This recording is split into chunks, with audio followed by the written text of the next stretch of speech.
The morning rush at Hartsfield Airport was in full swing, the kind of organized chaos that came with early flights and impatient travelers. The echo of rolling luggage mixed with the sharp call of gate announcements and the smell of brewed coffee drifted from a kiosk nearby. Among the crowd walked a man in his early 40s, calm amid the noise, moving with quiet precision. His name was Daniel Brooks. He wore dark slacks, a pressed navy shirt and a plain grey jacket, nothing remarkable except for the small black briefcase in his hand and the sharpness in his gaze. Daniel was used to airports. He'd spent the last 15 years moving through them, not as a passenger but as a professional, an aviation inspector for the Federal Aviation Oversight Agency. His job was simple in theory, but demanding in practice: evaluate airports across the country, often undercover, to ensure compliance with safety and ethics standards. Most of the time, no one knew who he was until the very end. He preferred it that way. It let him see the truth of how people behaved when they thought no one was watching.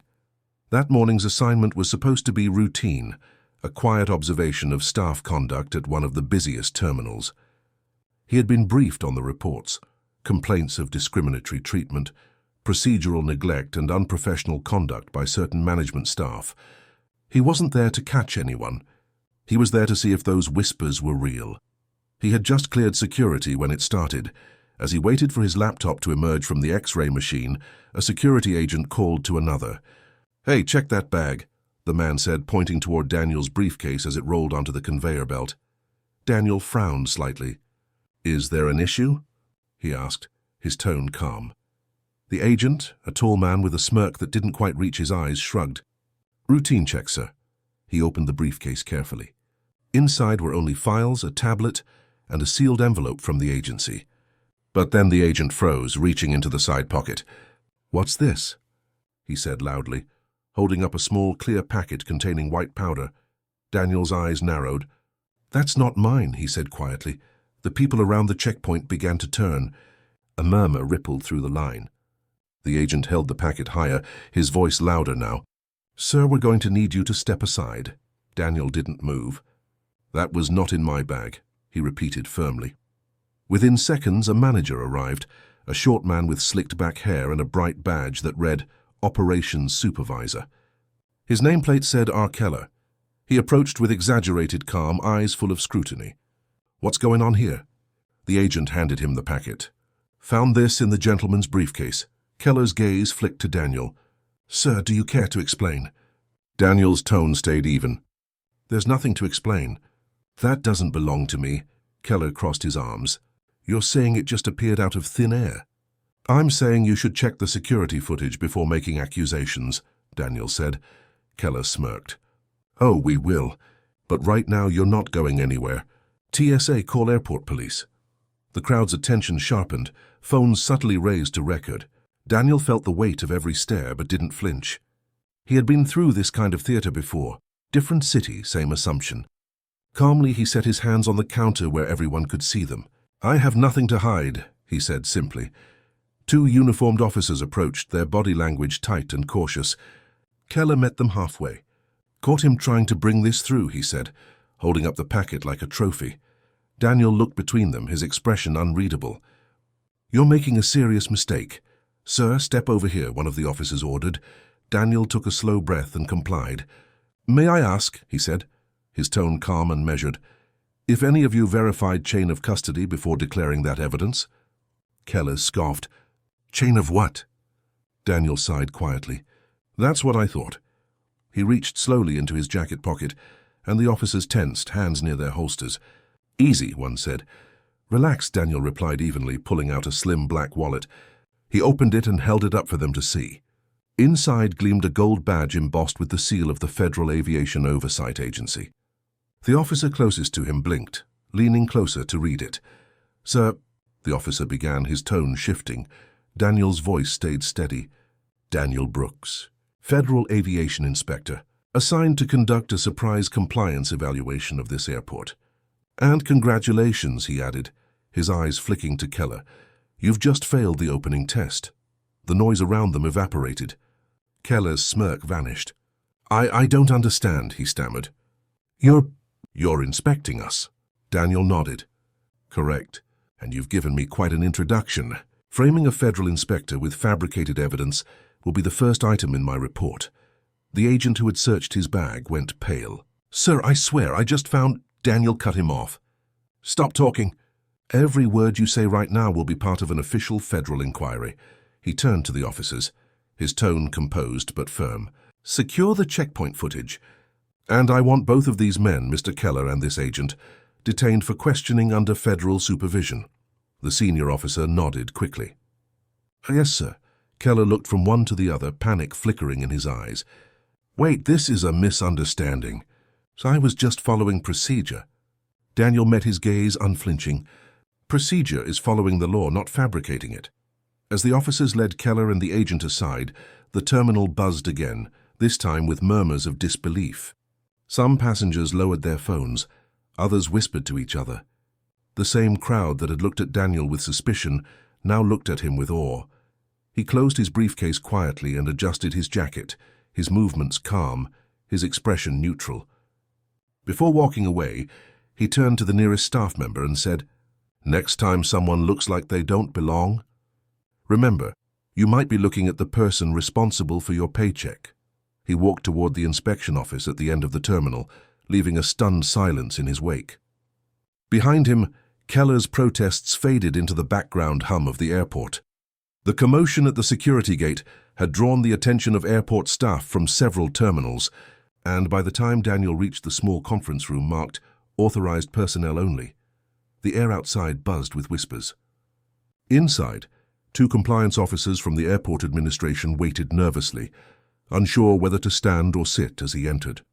He closed the door behind him with quiet precision, setting his briefcase on the table. The sound of the latch clicking seemed to pull all the oxygen from the room. I assume you both saw what happened downstairs, he said, taking a seat. The younger of the two, a woman in a Navy uniform, nodded quickly. Yes, sir. The footage was already sent to internal review. It clearly shows the agent slipping something into your briefcase before inspection. Daniel leaned back, his jaw tight, but his voice controlled.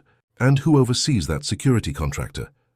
The older officer, a man with graying hair, cleared his throat. That would be the operations manager, sir, Mr. Keller. Of course it is, Daniel said quietly. And how long has he held that position? 5 years, the man replied. There have been complaints, mostly from minority travelers. Nothing that could be proven. Daniel gave a faint nod. Nothing that could be proven until today. He opened his briefcase and removed a slim file folder marked Observation Phase 1, Atlanta Division. Inside were the inspection papers he had been quietly compiling. He laid them neatly on the table. When I accepted this assignment, I was told to investigate reports of discriminatory profiling and abuse of authority. I didn't expect them to hand me the evidence on my first morning. The woman shifted uncomfortably. Sir, are you going to press criminal charges? I'm not sure yet, Daniel said, but I will ensure this doesn't get buried under internal review. He paused, glancing at them both. You've been in this business long enough to know how easily arrogance hides behind procedure. That ends here. They nodded in silence. Daniel stood and walked to the window overlooking the terminal floor below. From there he could see the same checkpoint, where everything had happened. The crowd had dispersed, but the scene still sat heavy in his mind. The looks, the laughter, the way Keller had smiled when he thought he'd won. He turned back toward the table. I want full access to personnel records, training footage, and internal communications between Keller's team and terminal management. And I want it by noon. Yes, sir, the older officer said quickly.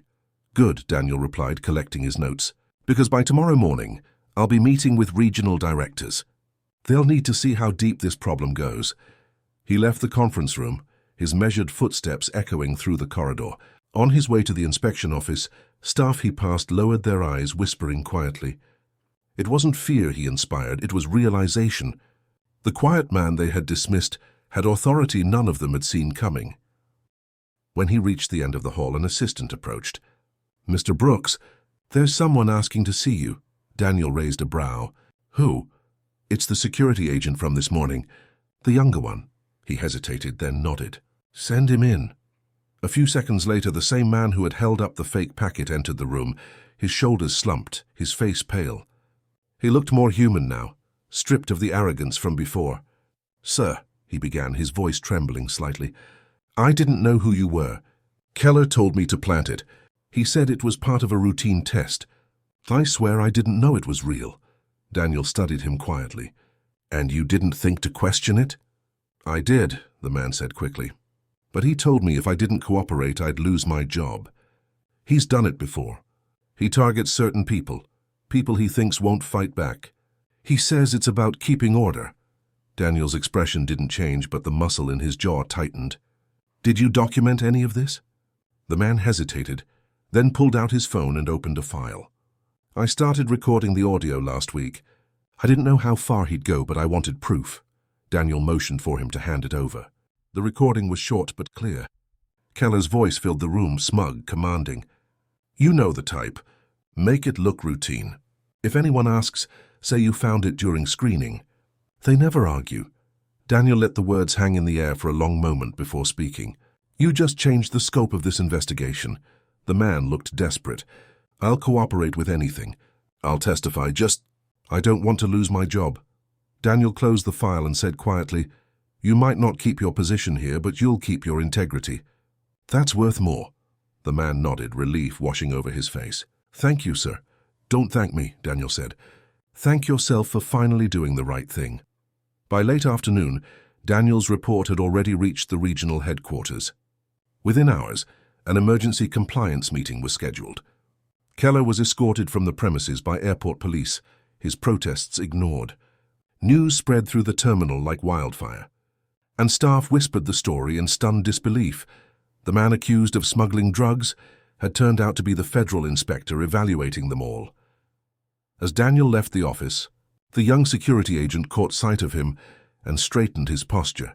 Their eyes met briefly, and Daniel gave a small nod, a silent acknowledgement that the man's courage had mattered. Outside, the sun was setting over the runway, painting the plains in gold. Daniel paused at the window for a moment. He had spent his life in this world of departures and arrivals, watching people judged by appearances, while systems looked the other way. But days like this reminded him why he still believed in accountability, not the loud kind, but the kind that spoke through quiet correction, through truth revealed without shouting. He adjusted his jacket, the faint reflection of his badge glinting in the glass. Somewhere behind him, the sound of a jet taking off filled the air, steady and powerful, cutting through the noise like clarity through confusion. The next morning, the airport felt heavier than usual, as though the previous day's events had left a lingering stillness that no announcement could cover. Staff moved with measured steps, voices lowered, conversations cautious. Daniel arrived early as he always did, his briefcase tucked neatly under his arm. His presence was now known, and while most avoided his gaze, a few nodded respectfully, quiet acknowledgements of both authority and shame. He didn't gloat. He wasn't there for that. He was there to finish what he'd started. In the conference room overlooking the runways, the meeting had already begun. Representatives from the Federal Aviation Oversight Agency, the airport's board of directors, and the regional operations head sat around a polished oak table. The tension in the air was thick. Keller's chair sat empty at the end of the table, a quiet reminder of the gravity of what had happened. Daniel entered, greeting no one with pleasantries. "Good morning," he said simply, taking his seat. The murmurs died instantly. The regional director, a sharp-suited woman named Maria Chavez, folded her hands. "Inspector Brooks, I read your preliminary report last night. It's sobering," Daniel nodded once. "It's accurate." She looked at him steadily. "I want to hear it from you directly." He opened the folder in front of him, glancing down only briefly before speaking. "On October 11th, I entered this airport under observational clearance. Within 30 minutes, I was subjected to a fabricated accusation, racial profiling, and planted evidence, all coordinated by an airport operations manager with the assistance of a contracted security agent." He paused, looking up. It wasn't a misunderstanding. It was deliberate. A few people shifted uncomfortably in their seats. Maria stayed silent, letting him continue. "Security footage, audio recordings, and witness testimony confirm a pattern of abuse. This wasn't the first time Keller orchestrated something like this. It's just the first time he did it to the wrong person." One of the board members cleared his throat.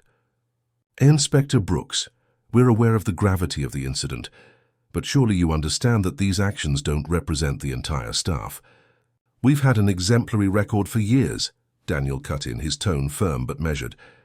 A record that looked exemplary because the victims didn't have the power to be heard. Until now, silence blanketed the room. Maria's gaze didn't leave him. And your recommendation? Daniel closed the file slowly. Immediate suspension of all management staff who reported to Keller pending investigation, a full retraining of security and operations personnel, and an external ethics audit for all regional airports under this administration. If this system allowed someone like Keller to operate unchecked for years, then the problem isn't one man, it's the structure protecting him. No one argued. Maria nodded. You'll have our full cooperation. Good, Daniel said, because this isn't about punishment. It's about prevention. When the meeting adjourned, several officials lingered, unsure whether to approach him. Daniel gathered his things calmly and left without fanfare. In the hallway, he ran into the young security agent from the day before, waiting anxiously by the door. The man straightened immediately. Sir, I wanted to thank you again, he said quietly. They called me last night. I'm still employed. They're transferring me to compliance training. Daniel regarded him for a moment before speaking. Don't waste it. You've seen what happens when people stay silent. I won't, the man said. I meant what I said yesterday. I'll testify. Daniel gave a small nod. Good. But remember, your testimony doesn't just serve justice. It reminds everyone here that doing what's right is still possible. He left the terminal after noon, stepping into the clear autumn light. Outside, the city buzzed like nothing had happened. He walked to the parking lot, passing travelers dragging suitcases and families laughing over coffee. None of them knew the storm that had just passed over this place, and that was fine. The best kind of justice was the one that didn't need to be broadcast. It simply made the world safer for the next person. Later that day, Daniel sat at a corner table in a quiet airport cafe, his laptop open, typing the final report. The rhythmic sound of keys filled the air as he documented every detail. The chain of events, the evidence, the recommendations. His fingers paused over one line, the section marked observations and conclusion. He looked out the window at the runway stretching into the horizon, planes lifting one after another, their wings catching sunlight. He began typing again. Integrity cannot be mandated. It must be practiced until it becomes instinct. Authority means nothing if it is not anchored in fairness. Every person who walks through an airport entrusts us with their safety, their dignity, and their faith in a system that sees them equally. Anything less is a failure. He read it once, then hit save. When he closed his laptop, the young agent entered the cafe hesitantly. Sir, he said, approaching the table, they're releasing Keller to federal custody tonight. He'll face charges for falsifying evidence. Daniel nodded. He'll have his day in court. The man hesitated, then said, I don't understand how you stayed so calm. If that had happened to me, I would have lost control. Daniel finished. That's what he expected. That's how he wins. But when you stay calm, you take away their script. They can't control the narrative anymore. The agent nodded, thoughtful. It's strange, sir. Yesterday I thought you were just another passenger. Now everyone's talking about how you exposed the corruption in 2 days. Daniel smiled faintly. If they're talking about me, they've already missed the point. It's not about exposure. It's about correction. The goal isn't to destroy people. It's to remind them what integrity looks like. The agent smiled shyly. You really believe people can change? I have to, Daniel said quietly. That's my job too. When the man left, Daniel sat for a moment longer, watching planes climb into the sky. Every takeoff, he thought, began with faith. Faith that systems work, that people do their jobs, that trust is not misplaced. His job wasn't to catch villains. It was to keep that faith from breaking. As he finally gathered his things and headed toward the exit, the airport loudspeakers announced another boarding call. He looked up at the travelers streaming through the gates, businessmen, families, students, strangers, and thought about how many of them would never know the story that had unfolded here. And that, he realized, was exactly how it should be. 2 weeks later, Daniel returned to the same airport under quieter circumstances. The tension that had once filled its halls had thinned into a careful calm. New supervisors moved through the terminals, greeting staff by name, checking on travelers, replacing the clipped tone of authority with something closer to respect. It wasn't perfect, but it was progress. Change never announced itself loudly. It settled gradually in the spaces people once ignored. Daniel's flight wasn't for another 2 hours, but he preferred to arrive early. Old habits died hard. He passed through security again, this time greeted with smiles that weren't forced. The same young agent who had been part of the investigation stood at the checkpoint scanning boarding passes. When he saw Daniel, his posture straightened instantly. "Inspector Brooks," he said, his voice steady but warm. "Good to see you again." Daniel nodded. "How are you holding up?" "Better," the young man said. "We finished compliance training last week. They brought in speakers from the oversight office, even some travelers who'd filed past complaints. It hit home for a lot of people. You could feel the shift." "That's good," Daniel said quietly. "Keep it that way. Systems change when the people inside them do." The agent smiled. "Yes, sir, and thank you again. I never got to say it properly." "You just did," Daniel replied. He made his way to the observation deck overlooking the runways. Through the glass, the sun painted the tarmac in gold, and planes taxied steadily toward their gates. He took a slow breath. There was something about airports that always reminded him of life itself. Constant arrivals, departures, inspections, and second chances. His phone buzzed. It was an email from the regional director, Maria Chavez. The subject line read, "Report Implementation Update." He opened it. Inside were photos from multiple airports, new signage, staff training sessions, and one particular banner that caught his attention. It read, "Integrity Takes Flight, a national initiative inspired by Inspector Brooks' case review." He exhaled softly through his nose, a hint of a smile forming. He didn't care for the recognition, but he cared for the result. Maria's message ended with a line that read, "You reminded us what oversight means. It's not watching people. It's guiding them back to their purpose." Daniel closed the email and slipped his phone back into his pocket. A nearby announcement called for boarding, but he stayed where he was for a moment longer, watching a plane lift into the sky.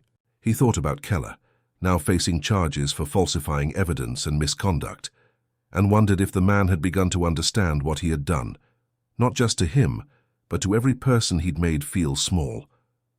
Daniel didn't wish him ill. He only wished he learned. As he turned to leave, he noticed an older janitor polishing a brass plaque near the wall.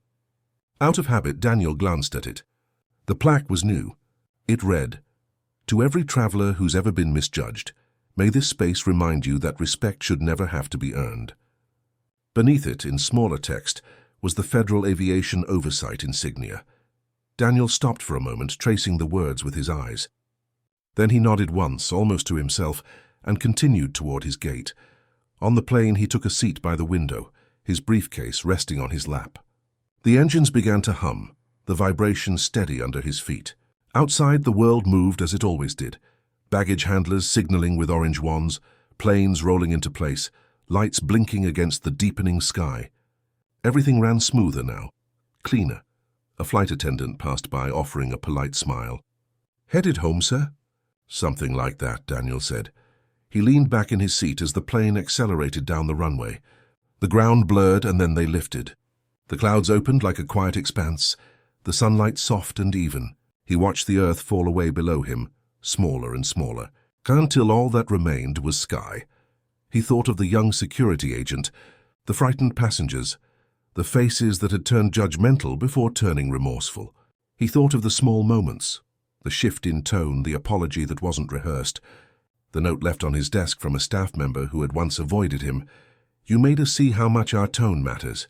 The truth was, Daniel never cared about being feared or revered. He cared about the quiet correction, the kind that left people thinking long after the moment had passed. He had learned that justice wasn't just about exposure. It was about restoration. You could punish a man and still not fix the system, but if you made him see himself clearly, sometimes that was the greatest sentence of all. As the clouds stretched endlessly before him, Daniel closed his eyes briefly. He didn't smile, but a sense of peace settled in his chest. Somewhere down below, an airport was running a little more fairly. A team was treating travelers a little more humanely. And one man, who had tried to frame another, was sitting in a cell learning that power without decency collapses on itself. The seatbelt light blinked off.